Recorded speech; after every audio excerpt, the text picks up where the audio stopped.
Stay tuned for the Splash Live.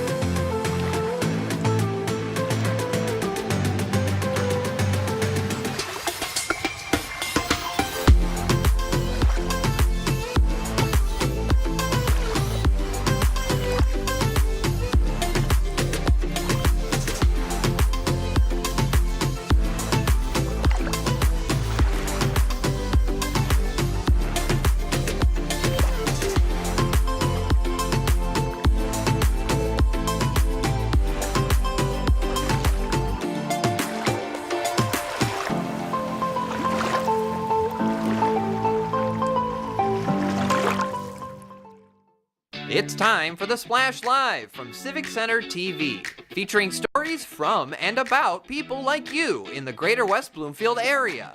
Simulcast on cable, 89.3 Lakes FM, social media, and the web. Now live from Green Media Center on Walnut Lake Road, it's the Splash Live. Live, local, social, it's the Splash Live on Civic Center TV and 89.3 Lakes FM. Happy to have you with us. I'm Tyler Keefe, as always, joined by Kevin McIntosh. Kevin, happy to be back with you today as we get into even more going on across the greater West Bloomfield area.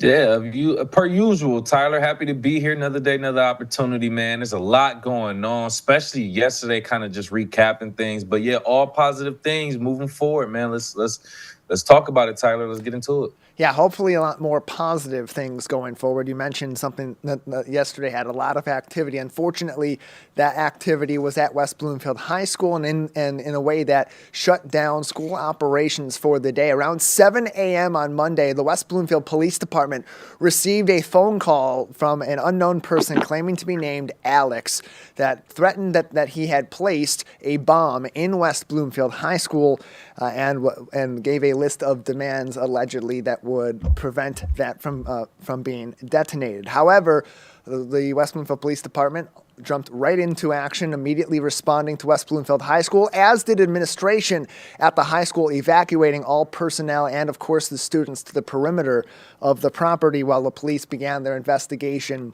and ultimately made the all clear. Just as a precaution, they did send the kids home for the day. They canceled the remainder of classes on Monday, and select after-school activities did continue on in the high school building later on that evening, including the school board meeting. But kids are back in class today at West Bloomfield High School. All clear was called after West Bloomfield's police department had tracked the phone number that the person claiming to be named Alex, making the threat, had used, and was able to track it to a number of other similar incidents across the country per a press release released late Monday morning after we got off the air on the Splash Live. The incident is still under investigation. However, as we mentioned, all activities at West Bloomfield High School, including classes today, are back on as regular. To keep up to date on this, read the full press release and learn even more, visit the Facebook page of the West Bloomfield Police Department,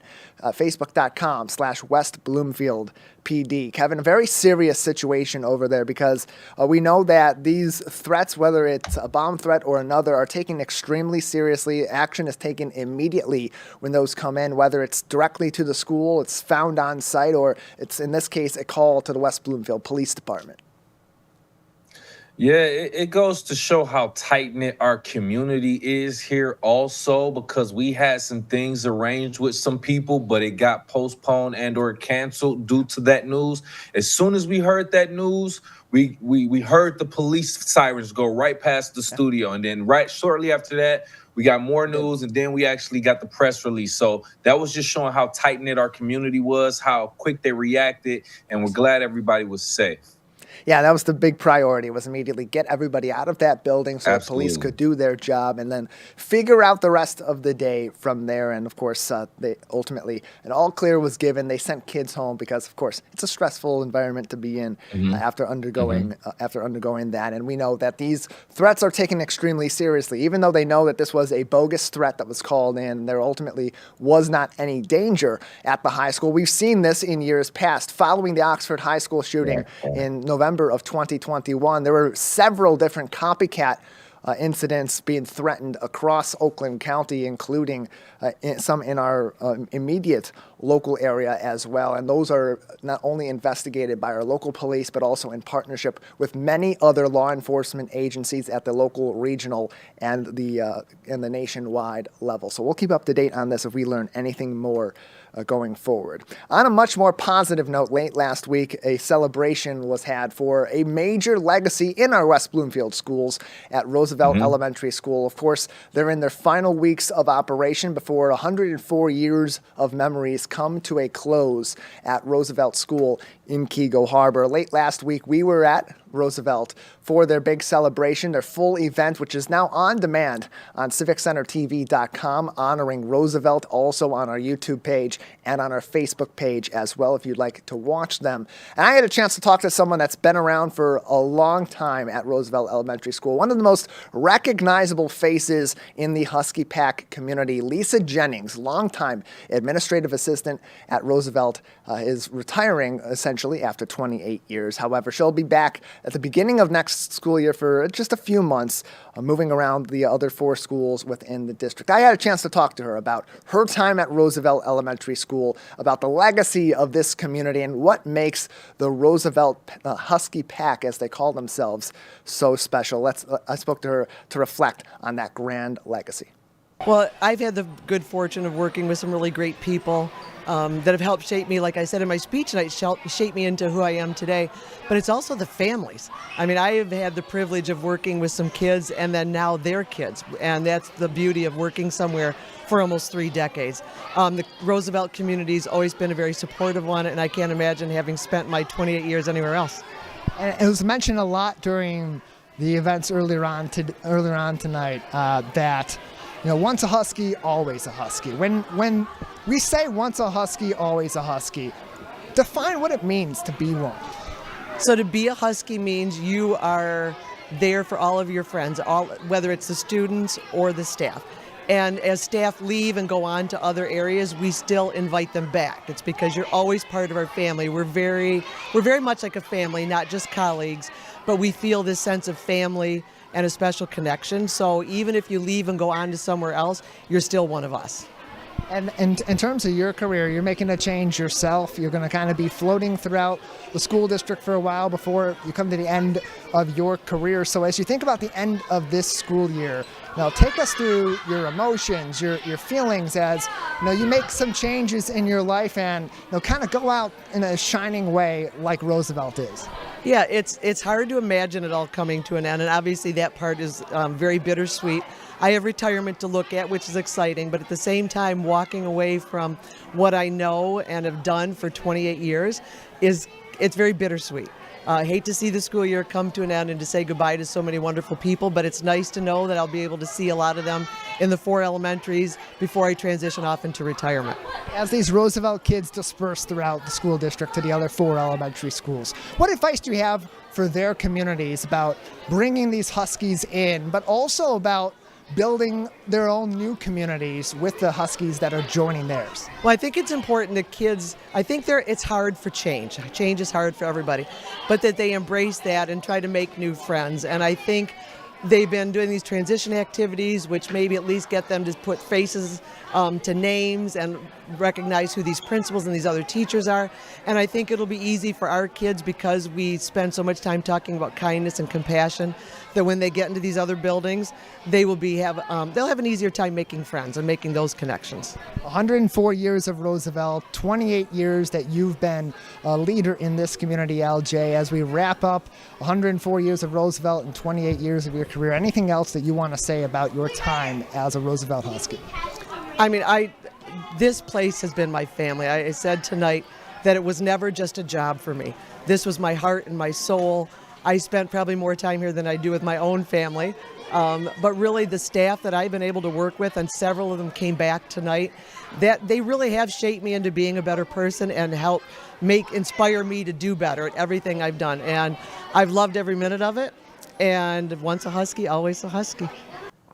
That is certainly the case. So many people showed up for that celebration and for the carnival at Roosevelt, the final one that they're going to have held. That all happened last week, Friday, and the full celebration, Kevin, with even more pictures and videos and looks back at Roosevelt's 104-year legacy is available on CivicCenterTV.com. That is crazy. 28 years. Oh my goodness. Oh man, yo. And congratulations to her and her retirement. Completely understand. And just once again, just thinking about the emotions everybody's going through with the Roosevelt Elementary situation. I completely understand. Like I said, my elementary school is no longer standing. And you just think about the memories you had in that building. But ultimately, you just think about the friends, the relationships. You look back at some photos, you say, it was fun while it lasted. We got to keep moving forward. But, congratulations to her on her retirement. Yes, absolutely. Absolutely it is. And a bittersweet moment for the entire community as they say goodbye to their beloved school, but we'll always have those memories with them and be able to keep that for the rest of their lives in this special community that they have built. Kevin, this week we are celebrating our emergency medical workers as well. It is National EMS Week, which was implemented in 1974 by President Gerald R. Ford. It's in its 50th year as we celebrate those working on the front lines each and every day, assisting people ultimately sometimes at their absolute worst moments where they are in need of immediate medical care and getting them to safety, saving lives each and every day, from our West Bloomfield fire departments, paramedics, and EMS workers to those that are working for independent operations and for other fire departments and emergency services departments all across our local area. The work that they do is really important. They respond incredibly quick here in our community also and provide excellent care. Tyler, yeah, I have a personal friend, a close friend who's a firefighter. He also has to go through EMS training. I know people in healthcare, work in the hospital, are first responders to these situations. Let me tell you something. If you hear one story from them about some of the situations they go through, you'll say, how do you do this every day when you clock in? Trust me. So I understand there's a lot that they see and a lot they go through, and they have to remove that when they go home. So thank you to all of our EMS first responders that are out there. I really applaud you for your work. Seriously. Yeah. And I had a chance firsthand to, of course, interact with our firefighters and paramedics in a capacity where EMS was necessary a little bit over a year ago. And they provided excellent care. They were very careful. They got me into good hands in that hospital. And that's not an uncommon story with our West Bloomfield firefighters that not only serve here in West Bloomfield Township, but across our 4 communities, and with the Oakway Partnership impact people far and beyond just the greater West Bloomfield area. So give them your thanks. Comment on their post about EMS Week on their Facebook page at WB Fire Department, and thank them as you see our firefighters, our paramedics, and other EMS workers all across our local communities. That's not just our paramedics. It's not just our firefighters. It's also, as Kevin said, those that are working in our emergency rooms as nurses, as doctors, as surgeons, and so much more. But you can thank our fire department directly. Facebook.com/WB Fire Department. Kevin, Sunday was all about the bees at Carner Farm, and Monday was actually World Bee Day. Of course, here in West Bloomfield, our West Bloomfield Parks friends and many others in the community celebrated our local bees at their Beekeeper for a Day event. You're seeing some photos from that on your screen as we speak if you're watching us on our TV channel or on CivicCenterTV.com. They got a chance to get into the hive, interact with some of the hardest working creatures in the greater West Bloomfield community, and they also got to suit up in those beekeeper suits and see what a day in the life is like attending to our beehives all across our community and get to interact firsthand with those bees. And we've had Brian Peterson roast on recently from Bees in the D, their co-founder, who always explains the difference between honeybees and hornets, and that honeybees are pretty docile. They just want to do their work. If you're not interrupting them, if you're not threatening them in any way, they're going to be fine. And these people got to experience that firsthand as these really important creatures were hard at work at Carner Farm. I didn't realize how important bees were until I saw the Bee movie, man. I was like, oh, man, they actually, they work in our ecosystem. But, that's just one of those things that I'm extremely curious about, but you don't necessarily focus on too much. So, with that opportunity coming up, I understand people going out there to experience that. One thing I always want to know, that suit that they wear, does that completely protect them from ever getting stung around those bees? That's interesting to me. I would think it probably does, unless a bee or two that's been outside of the hive as they're suiting up maybe gets in there, gets a little bit startled. That would probably be the only thing I would think realistically that would get them into some trouble. Kevin, as we reach the end of the 2024 school year, we're celebrating a lot of transitions. Of course, we talked about the end of an era at Roosevelt Elementary School. We talked about the impending retirement of Lisa Jennings, their longtime administrative assistant, but also many key players in the West Bloomfield High School music community are also calling it a career.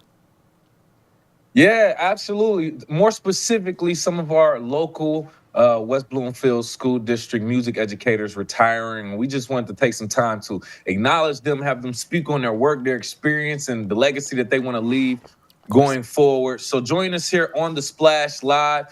We have Director of Orchestra for West Bloomfield High School, Linda D. Williams-Trotter, and Choral Director for West Bloomfield High School, Cheryl Hauk. Join us here on the Splash Live. First of all, thank you for joining us. And Cheryl, after all your years of success as an educator, how do you think your music teaching has impacted your students both musically and professionally? Personally? Well, I think that my message has always been sharing music, because it really is essential for life to be good. And so I think I've impacted them for a long time with giving them that gift, not just about now when they're in school, but going out into the community and sharing that music with everyone, especially in our community, West Bloomfield. And you have to have a lot of life skills to be a good musician, as Lyndon. And so we're not just teaching music, we're teaching those life skills, being on time, being reliable, being respectful, and being ready to do what needs to be done as a team. And so I think when they leave, they have those skills and they're successful in life. Linda, kind of giving you the same question. How do you feel like your work has impacted your students? Well, similar to what Cheryl said, I'm going to focus more on teamwork. Our students have learned to work together, to create music, and to know that someone's going to lead, someone's going to have to follow, and know where and when to lead and to follow. They work so hard together, and they can take that and put it to all of their life. It's not just through music, but their whole lives for the rest of their lives, because we all have to work as a team. Correct. Whatever we do. Yes, and that's one thing that we need to learn when we take away from our educational institutions. Essentially, we got to learn to work together. I mean, yeah, we're all going to do our thing, but when you leave here into the real world, we have to work with different personalities, different people that you may or may not want to get along with. So just come together for that common goal and make it happen. I can completely understand that. Continuing with you, Linda, what strategies would you say you use to help grow your program over your tenure? I think part of the best thing is that since I've been here for over 26 years, the students know me. I'm teaching their siblings, and in one case, one of my former students' children. And they want them to be involved in music. They know that playing an instrument is very important, and it's helped their lives. So it's word of mouth and just keeping them actively engaged and having fun while you're doing it. Absolutely, absolutely. I imagine with the time that you spent, 26 years, yes, you've taught some people. Yes, you've probably taught their kids and things of that nature. And people probably come back to you, tell you how much they love you, and they come with a whole family now. So I imagine how rewarding that feeling is also, Linda. So Cheryl, with you, I want you to discuss some of the fundraising initiatives that you led and how they have been beneficial for your choral program. So we don't do cookie dough or do any of those kinds of things. We try to incorporate an activity that kids get a lot out of and plan themselves in order to have fundraising. One is that we always sing at the Pistons, the national anthem, and so they sell tickets and we get proceeds from those tickets when they sell. We also have a gala, which is like a party, and the students are the entertainment, and the parents put on these beautiful food tables. And so we have that fundraiser as well. Those are where children are invested. They're planning it, they're executing it, they're using their musical talents to do that, and then fundraising for the program. And so that's the way we've done it traditionally the last 18 years. See, I don't think a lot of people really understand programs like this, or just anything for the most part involves money. It has to be funded. So I think it's great that you actually have the students doing things actively to get the funding and then benefit from the funding with the trips and the different things that they go to and do through your leadership. So yeah, great information. Join us again right here on the Splash Live. We have musical educators who are retiring from the West Bloomfield School District, Director of Orchestras Linda D. Williams-Trotter, and Choral Director Cheryl Hall. Join us on the Splash Live. Continuing with you, Cheryl, if you don't mind, what are some of the biggest challenges you would say that you face throughout your career? Well, fundraising, you just talked about, is always a challenge for us because we have so many activities for our students that do cost money.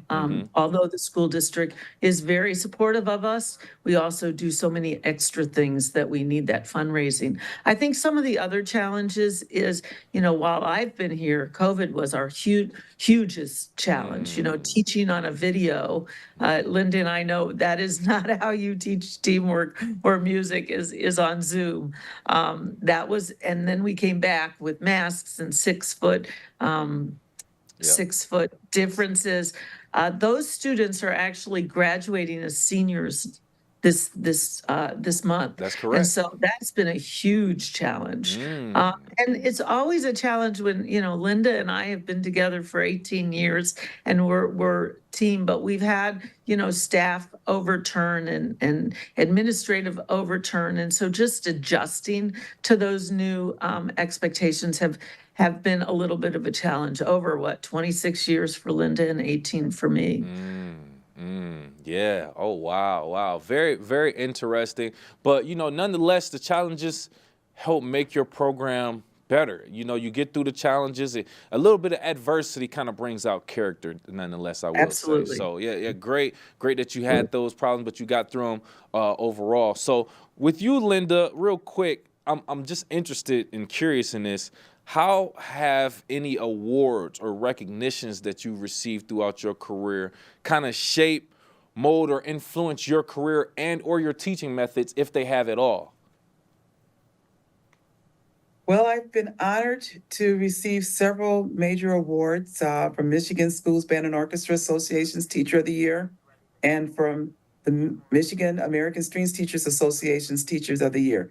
And utilizing those awards, it's helped to open doors for me to be able to share my expertise, not only with my students, but other students throughout the state of Michigan, and to also bring more recognitions to what my students are doing, which is making beautiful music every day, working very, very hard.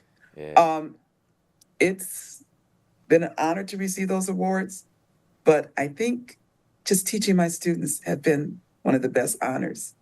And I would like to put in a plug in regards to what Sherry was talking about in regards to fundraising. Orchestras are constantly needing different supplies. Yes, we get funds from the district, but not enough. For instance, this weekend, I have students going to Chicago for a music competition. Following weekend, students are going to Cedar Point for a music competition. And luckily, we have an orchestra boosters, the West Bloomfield Orchestra Boosters, who've been raising a lot of funds for us. And we even have a fundraiser next week at Jersey Mike's. So first couple of days next week. And it just helps to make sure that we can do the things that we need to do for our students and not be worried about how can we get the funds for it. Absolutely. And thank you again to Linda Trotter, Miss Linda Trotter, Director of Orchestras for West Bloomfield High School, as well as Choral Director Cheryl Hout, for joining us, just talking about their retirement, their tenure at West Bloomfield High School, how they feel like their students have been affected musically and professionally. Great information right there. Good luck to the students going to Chicago, Cedar Point, and also make sure you support them at their fundraiser, Jersey Mike's also. Yeah, and support them all throughout the year. They do fundraisers all year long. And they got a couple more big performances coming up to cap off the careers of both Linda and Cheryl, both Wednesday night at West Bloomfield High School for their annual honors convocation, and then next week, Wednesday at 6 o'clock at Pine Knob Music Theater, where they'll have their graduation commencement event, and both the choir and the orchestra will be featured prominently in both of those events, which we will broadcast here on Civic Center TV and 89.3 Lakes FM. Here in the greater West Bloomfield area, we know Henry Ford West Bloomfield Hospital is the #1 employer in our 4 communities, and they are not only bringing a lot of people to work each and every day, they are bringing innovation and some of the most important new technologies in the medical field right here in our community, including some new technology recently approved by the FDA that helps to better treat peripheral arterial disease. It's called the limb flow system, and Henry Ford West Bloomfield Hospital is the first in Michigan to be certified in order to perform these procedures in the community. Joining us on the program from Henry Ford West Bloomfield Hospital is Dr. Tamer Bolus on today's edition of the Splash Live. Before we talk about this new procedure, Dr. Bolus, tell us a little bit about peripheral arterial disease and the ways that it affects patients. Peripheral arterial disease is actually much more common than you can imagine. It affects at least 4 million people in the country, and that number is growing because the risk factors for peripheral arterial disease include things like diabetes and smoking and high cholesterol and high blood pressure, and even genetics, things that can over many, many years damage the arteries and reduce the blood flow to various parts of the body, including the legs, where the symptoms can creep up quite quickly as people are generally trying to stay pretty active, and in their most severe stages can lead to limb-threatening problems where people can risk losing their leg if nothing's done about it. And this is a disease that affects people in a number of different ways. It comes on in a number of different ways. And so you got to take, I would imagine, various approaches to treating that, which makes this new system, this new technology, limb flow system that was recently approved by the FDA, something that really helps you treat particularly the more severe cases. Tell us a little bit about limb flow and how that helps you attack peripheral arterial disease, especially in those more severe cases. Sure. So the limb flow procedure is a recent sort of modification of a procedure that's been around for several years, but has been recently engineered to have optimal conditions to improve blood flow to the lower extremities in a very novel way. It's used for patients that have no other conventional option for improving blood flow. Traditionally, we have been able to offer patients bypasses or angioplasties or stents or other procedures that are easily done as an outpatient or after a short hospital stay. And that is the way we treat most people with vascular disease. But there are some patients, maybe about 20% of those 4 or 5 million patients in the country, that can go on to really have no good option. And it's those patients that benefit from the potential of the limb flow procedure. The limb flow procedure is also known by another term called deep vein arterialization. And it's, to summarize, it's a way to convert the veins that go usually drain the blood out of the foot and leg into arteries that can provide blood flow into the foot directly, sort of reversing direction and in many ways reversing their traditional job to be another option in patients that don't have any arteries in their foot that can receive a bypass or are amenable to the more traditional procedures and sometimes simpler procedures we do. So the limb flow procedure has been, in its clinical trials for several years. And in October, it received approval because of its great results in patients that have that very severe advanced level of peripheral arterial disease in the densely situated in the foot and lower legs. And so that's sort of the subset of patients that's always been the challenge for us to treat. And yeah. And so, in terms of this versus what it's sort of been modified and advanced from, how does this approach, this limb flow approach, differ in both the results, maybe the expediency of the results from treating peripheral arterial disease, and make the patient outcomes maybe better or less intensive than they possibly would have been before? Sure. So traditionally, if patients did not have access to this kind of procedure, at least half of them would not have their leg, would suffer an amputation within about 6 months to a year.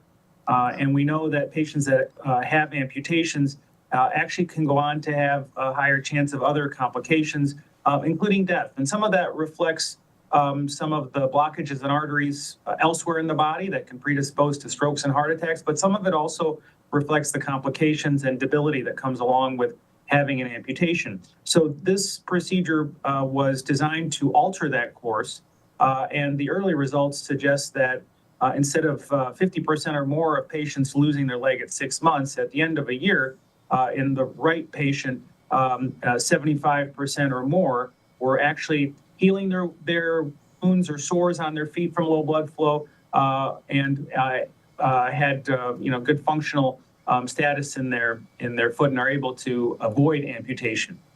So they've survived and were amputation free over the course of that year. And those studies are ongoing, but it was such a remarkable turnaround that the FDA approved this particular device. And it is now expanding its application, saving limbs around the country and globally. And as you said, Dr. Tamer Bullis is with us on the Splash Live. He's the Director of Vascular Services at Henry Ford West Bloomfield Hospital. You can keep up to date on all of their advances on social media, Facebook at Henry Ford Health, and on their website at henryford.com.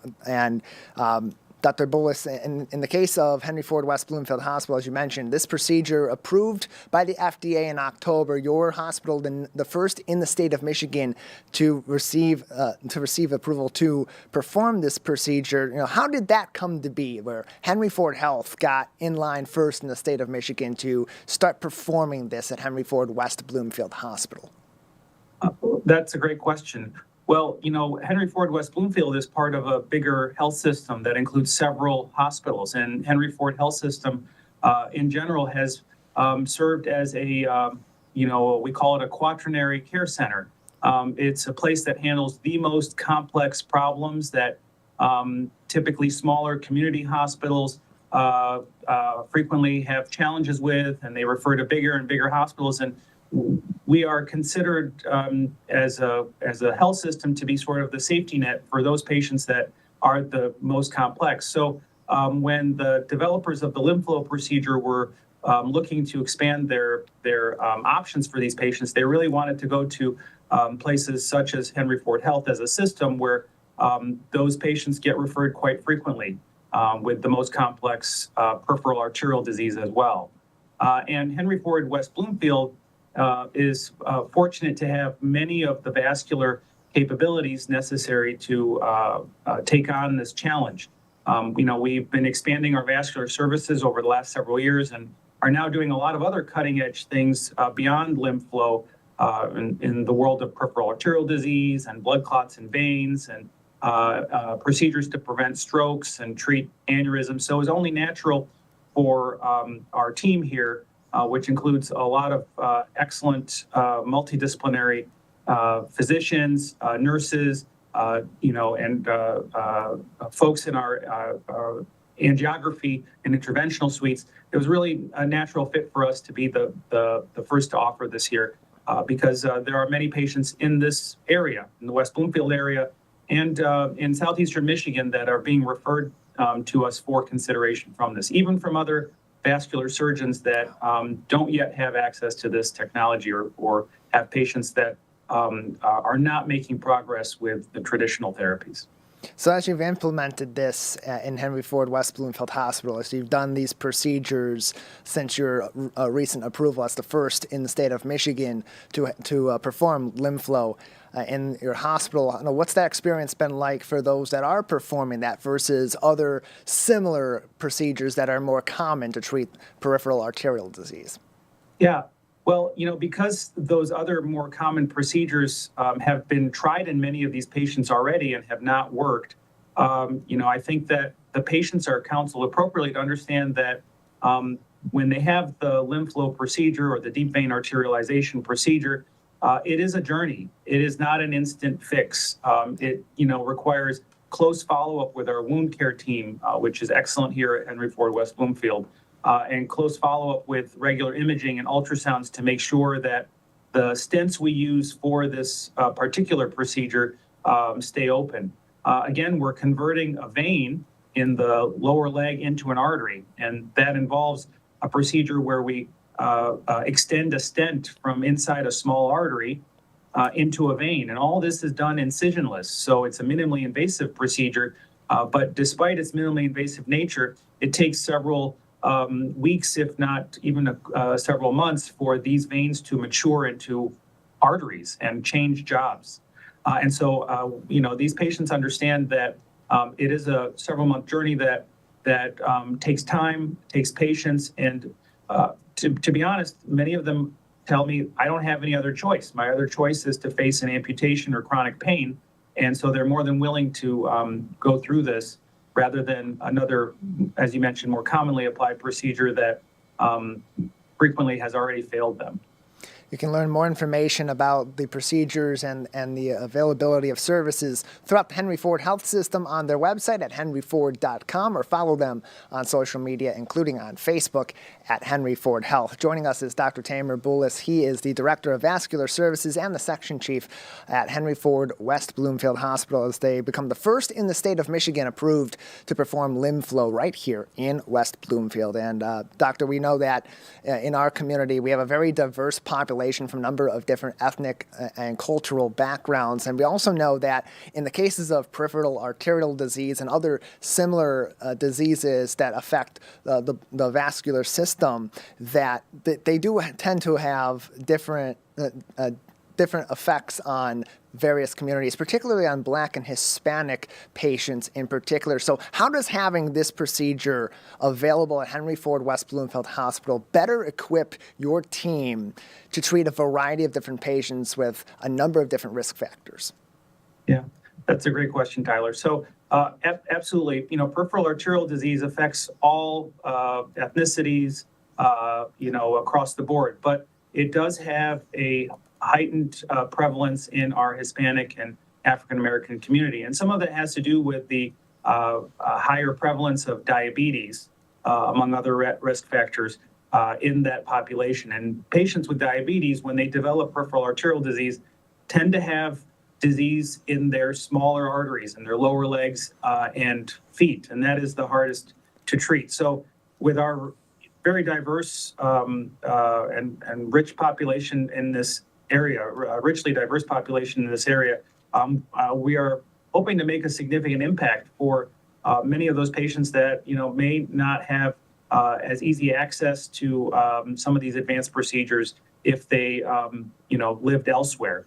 We are getting referrals even from across the state, and so patients are traveling distances to potentially have the procedure, and that does go along with some challenges for follow-up, but we're working with various wound care centers across the state and trying to maximize our reach so that we can help as many people as possible.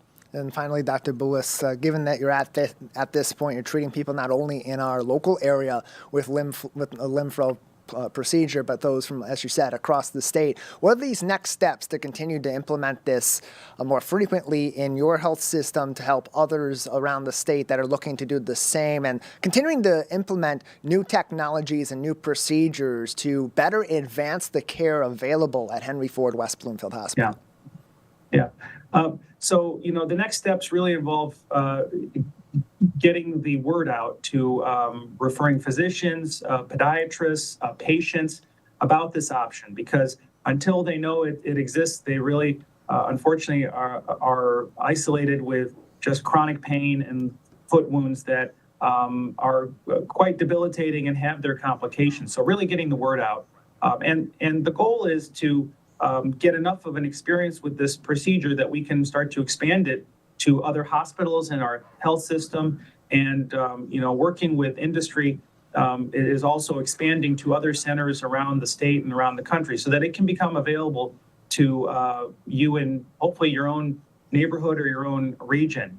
That really kind of goes along with all of the services that we provide at Henry Ford West Bloomfield. It's really about an awareness that these services can be provided in your community, and that although previously some of the procedures we did used to require advanced facilities such as what we have on the Detroit campus, now we're able to perform many of these procedures because we have access to not only the team that's capable of doing them, but also the equipment and the aftercare in our hospital that can handle these complex vascular problems.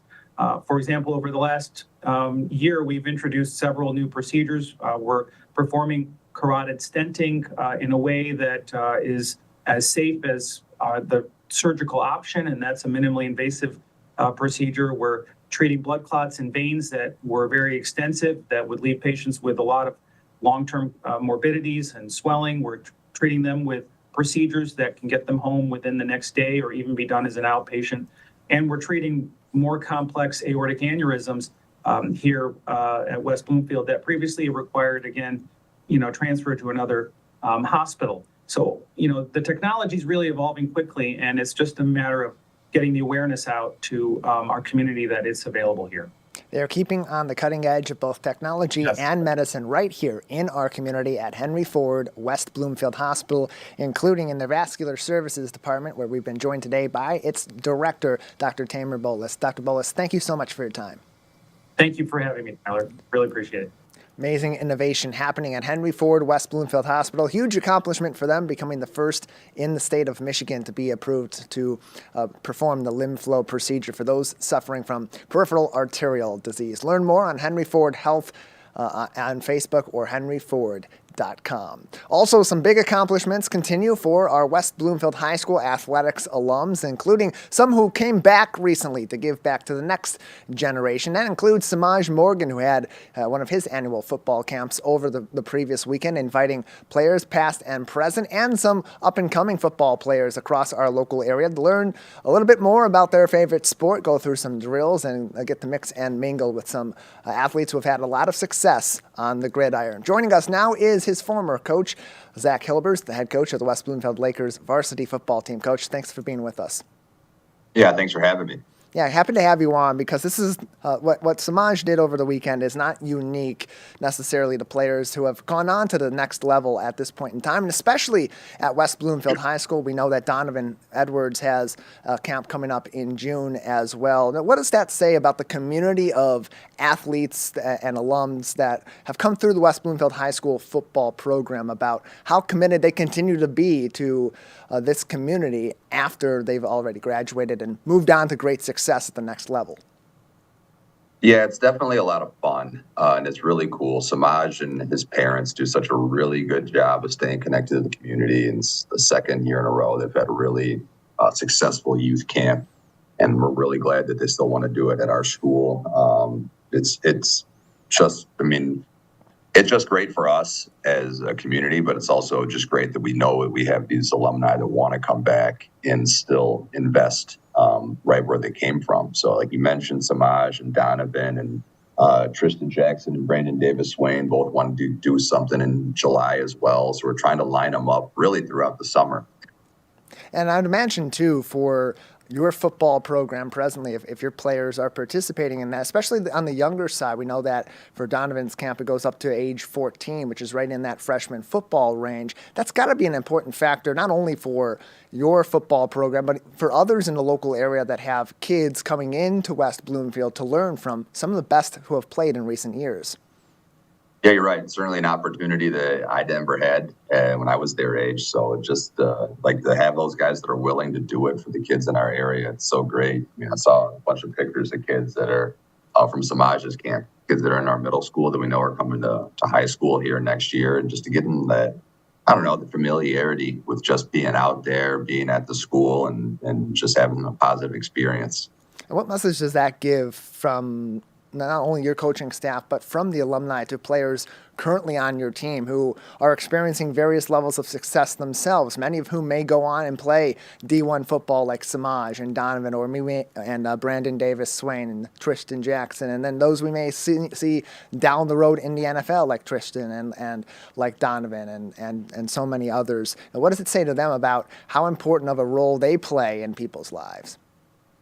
Well, hopefully they first of all notice and they can see that when they graduate from here doesn't mean that, we're going to wash our hands from them and be done with them, that we still want to stay connected. We still want to stay in touch. And, hopefully that's mutual and two-sided. And those guys will want to come back and just spend time here, whether they're going to run their own football camps or do whatever you can. It's not the only way to stay, invested and connected in the community. It's just for, the guys that we have and the interests that they have, it's a really good, productive way that they're able to do so. So I guess these guys right now, whether it's Samaj and Donovan, I've met Judon's done it in the past. Hopefully it just lays kind of a groundwork and I hope can set up a tradition of guys that'll just keep coming back and investing in the younger kids around here.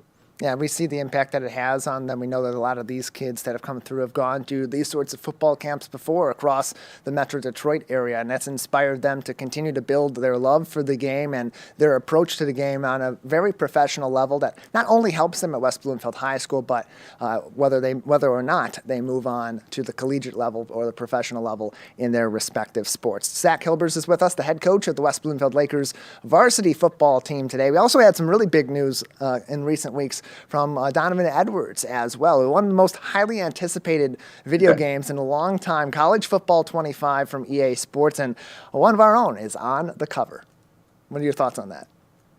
I guess my initial thought was like, oh my gosh, like, is this fake? Is this real? Is this the real deal? And then you kind of thought about it and like, why not? Why shouldn't it be him? The way last season ended with them winning the national championship and him being such a pivotal part, of that process in those games. I don't know, like it almost feels like a surreal moment for me. It's like, I don't know, I can't imagine what it felt like for him and his family, but it makes sense. And it's pretty cool to see. I'm not going to lie. I had a lot of people send me that picture the last couple of weeks.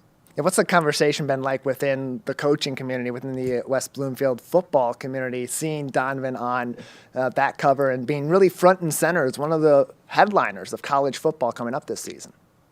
Yeah, it's funny. You kind of laugh about it. You remember back when he was in 6th grade and 7th grade, you just thought like, wow, this kid could be really good. He's like already the size and strength of, the kids on our high school team right now. And then just to see somebody kind of reach their potential and really kind of shoot past it. And we hope he just keeps rising and rising. It's pretty cool. Because, he grew up running around here and coming here. And it's just, I don't know, it's like those stories you hear of just a little kid that had a dream. And, obviously he was very talented, but he worked really, really hard towards it as well. And the combination of those things, I don't know, it just kind of goes to show you can really, reach incredible things. And showed how to do it the right way as well. Zach, any further thoughts before we let you go today? No, I just appreciate you guys having me on. It's always a good thing because it means, we got good things going on in the community. And I got to give a lot of credit, like I said, to our current players, our former players, our parents and our families that have been so supportive, not only to myself and the school, but just to, everyone around. Because it's really one of the highlights of, being a teacher and being a coach is just seeing these kids that, come back and seeing their successes and sharing their successes with other people. More information on West Bloomfield Athletics can, of course, be found on westbloomfieldathletics.com or follow the school district on Facebook at West Bloomfield Schools. Zach, thank you so much for your time.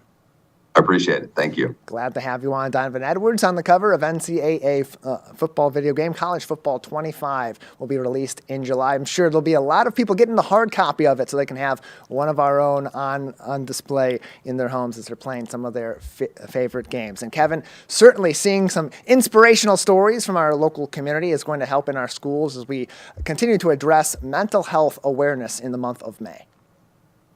Yes, May is Mental Health Awareness Month, and we have the proper guest coming on the Splash Live to tell us a little bit more about mental health, specifically in the schools locally with our students. We have school social worker at Scott's Elementary School, Claudia Rogers, join us here on the Splash Live to tell us a little bit more about mental health awareness in the schools. Thank you so much for joining us. Hello, thank you for having me. There we go. Thank you so much. We appreciate it. So we have a few things that we kind of want to touch on today, but I want to just start off with you just kind of explaining your role as a social worker, specifically at Scotch Elementary School, and how it impacts the students. Sure. So I am a social worker at Scotch Elementary School, like you mentioned. I have a caseload of students that receive special education support. So I work on like teaching coping skills and social skills and those sorts of things with those students via goals. And then I also work with 504 plans, which is a section of general education students that have accommodations to help meet their academic and educational needs. And then I also have the opportunity to support gen ed students at school here, teaching coping skills, helping with behavior planning, supporting teachers in the classroom, those sorts of things. Good. So there's a lot of different things going on with your responsibilities, but overall, you are really there to kind of help like balance some things out for these students who may feel like they don't have anyone to talk to. I want to kind of get into that. What strategies do you use to kind of help not only identify but manage some mental health issues that these young students may be experiencing? So the district does a really good job of utilizing programs like Capturing Kids' Hearts and Ruler to really instill, establishing relationships early with students. Our teachers, helping facilitate establishing relationships early at the beginning of the school year. But also we utilize Ruler to really help build that emotional intelligence for students so that they know feelings words and they're able to utilize those in their classroom when maybe they're feeling overwhelmed or emotionally flooded. But also those are supports and strategies that our teachers can use too. So they utilize those strategies to make sure that they're feeling regulated themselves so that they can help teach and co-regulate with students that may be dysregulated. Interesting. See, that also makes me think of the fact that, like you just said, there could be some communication disconnects. They may not be able to express exactly what it is, especially at such a young age. I completely get it and understand. Join us here on the Splash Live right now, school social worker at Scotch Elementary School, Claudia Rogers. Join us to talk about Mental Health Awareness Month and just her work as a social worker at the elementary school here in West Bloomfield School District. So can you just talk about the importance of, since we're dealing with young kids, it's important that we have the village involved, right? The teachers, the social worker, the parents, Absolutely. other people in the community. Can you just talk about how important that is and how you all try to get that everybody involved to kind of come together for the interests of the children? Absolutely. So I think one of the really important things to consider is that when we're working with kids, we're working with the whole child, right? So in a school setting, oftentimes there's a lot of focus on academics and benchmarking and those sorts of things, but we have to remember that they're kids first, right? What's really important is making sure that kids have those basic needs. So sometimes we're often helping with those things, helping students and families, making sure that they're secure and they're living in safe environments. And we're talking with community stakeholders, inclusive of parents and whoever's involved in the child's life. And then also making sure that there's really good communication between the school and the teacher, or the school and the parents, right? So making sure that, we're following up with positive phone calls is really helpful, not just those negative phone calls, making sure that we're reaching out to parents throughout the school year so that they're not surprised by things, and also encouraging kids to go home from school and share all those positives that they are experiencing in the school setting at home as well. Interesting. before we kind of move forward, there's a lot of questions I want to ask. We're kind of short on time, but I do want to get to this about you, more specifically, I guess. The challenges that you face as a social worker, what are they? What are you doing to try to overcome them? Just can you just talk about it from your perspective, the challenges that you face and how you address them? I think most consistently I'm seeing like time and capacity, right? There are only 7 hours in our school day. I have a very high caseload, right? Meeting lots of students with more significant needs than they have had in the past. So making sure that I have the time and availability and capacity to do that has been a challenge. Luckily, I have a really supportive team here. Our special ed team and our admin team have been really helpful and kind of like game planning and supporting. But I do think that we're seeing more and more students with more significant needs, and having the time and capacity to address those needs has been something that's been more challenging over the last couple of years. That's a good point you bring up. Yeah, it's only so many hours that you can do, and it's all these students with versus you, or whatever other team that you have. I'm pretty sure you're outnumbered when it comes to that ratio. So I can only imagine, with the number of students that does want help. Not even to mention if all students, or even half of them want to help, then it would be overwhelming for you. Last thing, since we do have a quick second, what can we do at home for our kids to kind of start that? Like, yes, it all kind of starts at home in some sort of way. What can we do here at home for our children to kind of listen more, hear them more, or just kind of be there for our children for their mental health issues? All those things that you just mentioned, listening more, being there more, are the things that we would like to see at home. Making sure that you're actively listening, looking at the person, looking at your child, and the child looking at you, putting down some of that screen time and really interfacing with kids is really important. Checking in and making sure that kids are feeling okay, building that effective vocabulary, utilizing those feelings words, talking about emotions, generalizing and operationalizing emotions to make sure that they understand what they mean, and then talk about how emotions are impacting your behavior, or may be impacting your social interactions. So all those things are things that help kind of build a foundation for positive interactions and positive social and emotional skills here at school. Good. Yeah, it's very, very important that we start there at the root. Before we go to school, we're at home. So, yeah, let's try to create that great, safe environment for our children. First and foremost, listen to them, hear them, talk to them about their day, that type of thing. That's very, and mean it, be genuine. So I completely get it. And I just want to say, Claudia, trust me, I get it. Our personalities, our ways, our characters start at a young age. Things that create us, make us, mold us can start at those elementary ages. Things that our peers at those, they might not necessarily have, the filter. So they say whatever they want and they can hurt feelings and not realize how damaging that can be. So having resources like yourself for these children, I want to applaud you. I want to thank you again for being here. Mental Health Awareness Month. Claudia Rogers, do you have any last words before we let you go? Any other important information? I just always want to reinforce that all types of behavior, all types of emotions is communication of something. So just make sure that you're always listening. Absolutely. Claudia Rogers, school social worker for Scotts Elementary in West Bloomfield School District. Thank you so much for your time. We appreciate you. Thank you. Have a great day. Absolutely. You too. Have a better one. Great conversation right there, Tyler. And like I said, the importance of her job is, I just think back to the moments when I was in elementary school, and you just want to have someone to talk to about certain things that won't be your parents and won't be a teacher, and not a friend. So I completely understand their role, and thank you again for Claudia for joining us. Yeah, it's really important that they have somebody that can be neutral in the situation, understand the roles of everybody that may be involved in those conversations, from a parent's perspective, a teacher's perspective, the school's perspective, but also take on and listen intently to the kids' perspective so they get better understanding of what they are feeling and can help them continue on with their day peacefully and hopefully happily as well.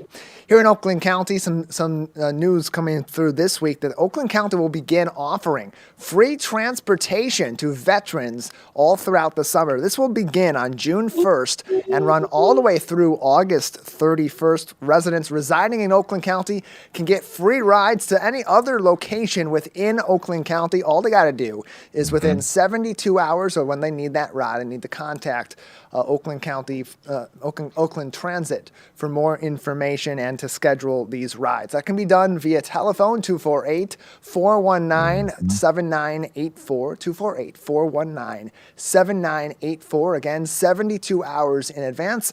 More information can be found on this on Facebook at oakgov.eo or visit oakgov.com/veterans as you see a QR code at the bottom of your screen as we speak on civiccentertv.com. Kevin, Memorial Day festivities are on the way. Lots of fun happening on Monday across our 4 communities and plenty of ceremonies and other events as well. The Pine Lake Cemetery Memorial in West Bloomfield will be at 9 a.m. That's at the cemetery that's on Middle Belt Road, just north of Lone Pine, celebrating veterans from throughout our community, many of whom are buried in that that cemetery in our community. Gotcha. Keagle Harbor will have their parade beginning at 10 o'clock, but they'll have a ceremony at their Veterans Memorial Rock on Cass Lake and Orchard Lake beginning at 9:30. And kids can come out and have some fun too. Decorate their bikes, their scooters, or their wagons, whatever they may bring out there for the festivities as they parade around the city of Keagle Harbor. And then, of course, Sylvan Lake will have their parade beginning at 11:30 and their ceremony at 12 noon. Plenty of coverage of that coming up on Civic Center TV and on 89.3 Lakes FM. Keagle Harbor will be live. The rest of them live to tape throughout the day. Live, local, social, it's the Splash Live on Civic Center TV and 89.3 Lakes FM. For our entire team at Master Control, Calvin Brown and Anthony Juba, and alongside Kevin McIntosh, I'm Tyler Keith. Thanks for joining us on the Splash Live.